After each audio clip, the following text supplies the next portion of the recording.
Are you there? I think you're there. It's yourself. It's yourself again. Can you bear with me? Nearly there. Just a few more little tweaky things. I never sit in the right spot. Okay, so looking good on two fronts, and as usual, Facebook takes a little while to get its act together. Yeah, still not having its act together. Instagram's looking good. YouTube's looking good. Nearly there. Meditation's coming. Just waiting on Facebook to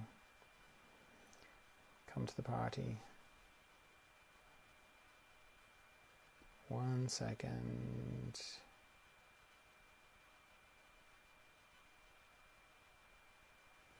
Still figuring itself out. Okay. So I'll just have to keep going. How are you? How's the day going? Are you going well? I hope it's going well.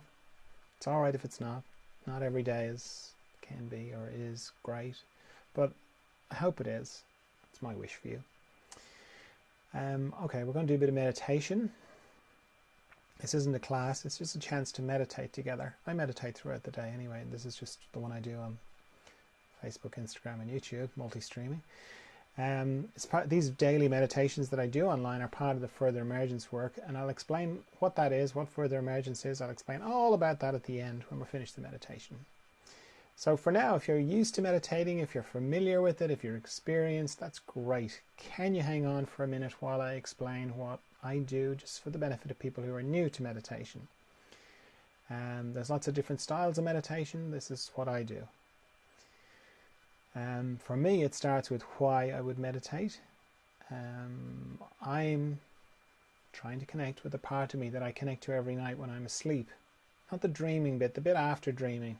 So I'm dreaming, and then I drop out the bottom of dreaming into deep dreamless sleep, where I have no thoughts, no memories, no feelings, no emotions, no stories, no personality. I've got no body, no country, no nothing. I don't even have me, because I cease to be there. I cease to exist, certainly in the way that I normally register my existence. Which all sounds awful, doesn't it? I mean, that sounds like death. But I love going to sleep. And when I wake up in the morning, I feel refreshed. So some part of me knows that is a good place that I go to. And that's the place I want to go to when I meditate. That's the intention of my meditation. So straight away, if you are new to meditation, don't try this lying down, because you'll fall asleep. Or if you don't fall asleep, you'll battle sleep, both of which are not really what you want to be doing. So yeah, just sit up. You don't have to sit in a lotus position or anything like that unless you're comfortable in that position. That's fine. I'm just sitting in a chair. If you're going to sit in a chair, don't sit in a super comfy armchair that you're just going to nod off in. You're into the same side of things again. So as I said, no thoughts there in this place that I want to go to. So I have to figure out something to do with my mind. And I kind of think of it as like parting the curtains of my mind. I want to part the curtains of my mind so I can get into this place. So what I do is I make an arrangement with my mind. I make an arrangement to, I just say to it, can you just not think for the next 15 minutes, because I want to do some meditation. And at this stage my mind is on board. I've been meditating for years, so my mind is on board for the whole thing. It's seen the benefits of meditation, so it can get on board. So then the next thing is how to stop thinking, which is actually not that hard, because regardless of what I'm thinking about, because that would be the content of my thoughts, the structure of my thoughts, it's always the same. It's always pictures and sound. So if I turn off the pictures and I turn off the sound, that's it, I'm not thinking. And as soon as I do that, I'm into the practice of meditation. Now the practice of meditation runs parallel with the intention of my meditation. So my intention is to go to this deep, still, profound, possibly eternal, Zen-like. I'm just trying to think of all the other words they use to describe meditation. That's the intention, to go to that place. Then the practice of meditation runs parallel with it, and it starts as soon as I stop thinking. And it pretty much goes, I stop thinking, so I turn off the pictures and I turn off the sound. Some time passes and I discover I'm thinking again. I go, oh, I'm thinking again. So I bring myself back to not thinking. I turn off the pictures and I turn off the sound again. Then some more time passes, I discover I'm thinking again. I go, oh, okay, I'm thinking again. So I bring myself back to not thinking. I turn off the pictures and I turn off the sound. And some more time passes and I discover I'm thinking again. Oh, I'm thinking again. And so on. So the practice of meditation is simple. It's just every time I discover I'm thinking, I bring myself back to thinking. Back to not thinking.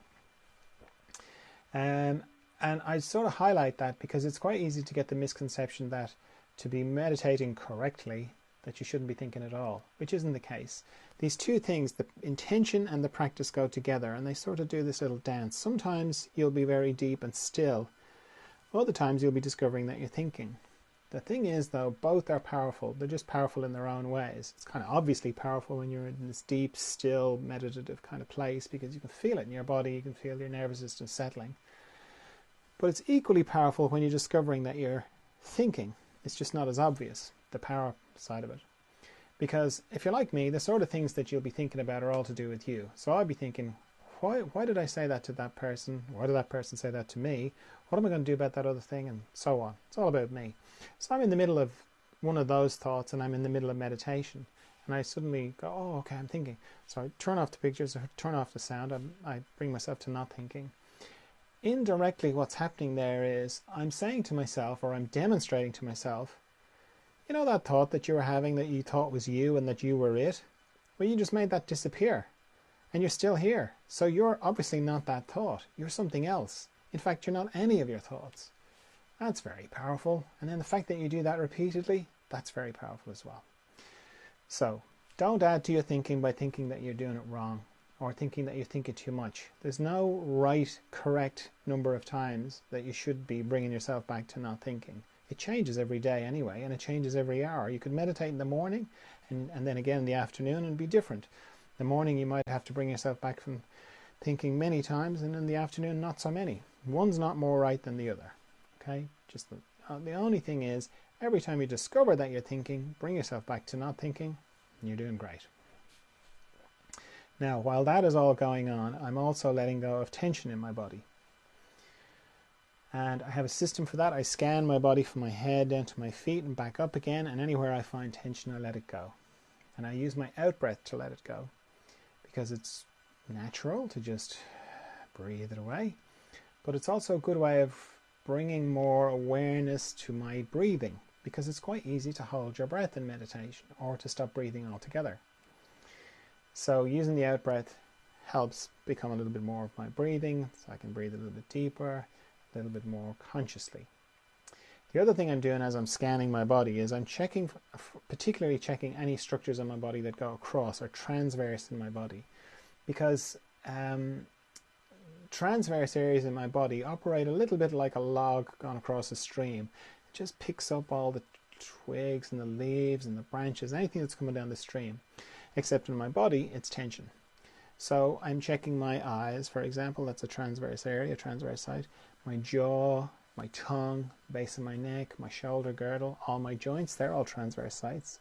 Shoulders, elbows, wrists, fingers, my heart area, my respiratory diaphragm, my intestines, my pelvic floor, my hips, my knees, my ankles, and my toes.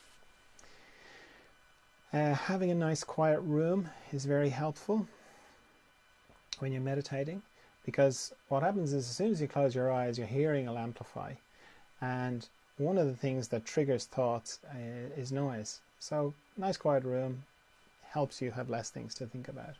And then the other thing I do for myself is to help my mind have less things to think about, is I set a timer for how long I'm going to meditate for. So I'm going to set my timer for 15 minutes. But if you're new to meditation, I'd encourage you to set yours for 5 minutes, shorter, 5 minutes, and then repeat it 3 times. So you're still doing the 15 minutes, but you're just breaking it up a little bit. And the reason being that 15 minutes is a long time if you're not used to it. Okay, so if there are no questions, no, just friendly emojis.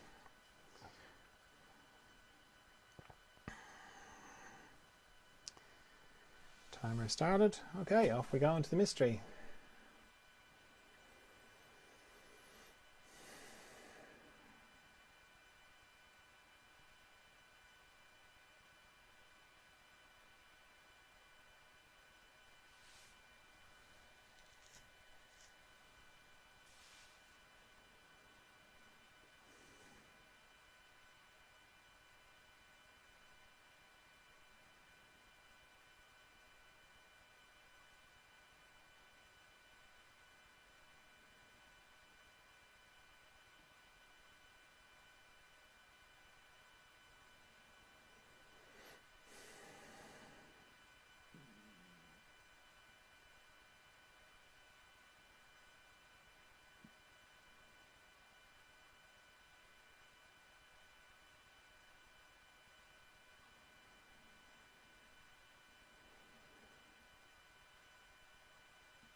Okay, if you feel like you've gone very deeply inside and you have to come back from there, take your time before you open your eyes. Or if you feel like you can hold the inner space and the outer space at the same time, then just open your eyes. And if when you do that you feel like you've lost contact with the inner space, you can just close your eyes again. Oh, yep, there it is. Open them again. No, lost it again. Close them again. You can sort of use your eyes like a valve to balance the inner state and your inner state and your outer state. So as I said at the beginning, these daily meditations are part of Further Emergence. Further Emergence is to do with growth, inner growth, growth in consciousness. You could call it spiritual growth, growth in awareness, that kind of growth. Your body grows when you're a kid, and then you become an adolescent, and then you become an adult, and your body kind of stops growing. But you keep growing on the inside. And just like when your body was, a child, and you might have gone through a period of accelerated growth, or they're called growth spurts, the same thing happens on the inside, but it keeps going for the rest of your life. So you're sort of growing, and then you can go through periods of where everything goes very fast, or you can have, similar to when you were a kid, you can have growth pains, just difficult growth pains. And that's what Further Emergence is about. It's about that bit, the accelerated growth bit. Because when you're a child and you were going through growth pains, it's not like your parents took you to the hospital or took you to the doctor. They just went, it's painful, but it's growth pains, it'll pass. And it's the same with inner growth spurts, but it can be misidentified as if there's something wrong, when often it's a case of, it's what this is. So those inner growth spurts can manifest in all sorts of different ways. You can feel the speeding up. You can feel like, I'm changing really fast on the inside.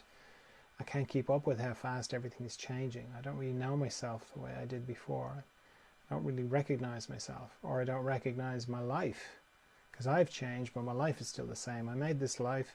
I'm different. What's going on? That kind of thing. It can manifest as physical symptoms. The physical symptoms can often feel like they have this quality of pressing the pause button on your life, like you're trying to get your attention about something. That's another way. The process can feel quite isolating, because you can feel like nobody really understands what you're going through, or can relate to it. So that can be hard as well. So there's lots of other ways that it can manifest. And so these meditations are helpful, because knowing your inner landscape, or getting a better appreciation for your inner landscape, helps with a process that's happening inside in your inner landscape, the Further Emergence. So I do these. There's a Zoom group every week as well on Fridays for people who are going through Further Emergence. And that's a chance to meditate a little bit more deeply, questions and answers, and to sort of see, oh, okay, I'm not the only one. There's other people here going through similar kind of things, because there's kind of sharing as well of experience. So yeah, they're open to everyone. If you go to the website furtheremergence.com, you can go to the link, Zoom groups, and the Zoom link is there. And then I work with people one-on-one, and that's a combination of, I think of it as behind the scenes work and in front of the scenes work. So in front of the scenes work is talking it through, sharing, because I've been through this myself many times, and I've helped lots of people through it as well. So it's a bit of that, and then there's also behind the scenes work, which is energetic work that I do. It's a distance energetic work that I do with the person, and that all helps with the process as well. Then I've got a number of books. I've got 4 books. They're all in and around this kind of topic. They're helpful as well. So if you're still here, still watching all the way to the end, possibly some part of you is kind of interested or curious about this, or it's ringing a little bell. So yeah, you can go and have a look at the website and read more about it, or you can make sure that you're following along with the further emergence on whatever channel that you're looking at. So either like or subscribe or follow, depending on whether it's Instagram, Facebook or YouTube. Yeah, okay, so thanks very much for meditating with me, and see you tomorrow for some more meditation. Bye.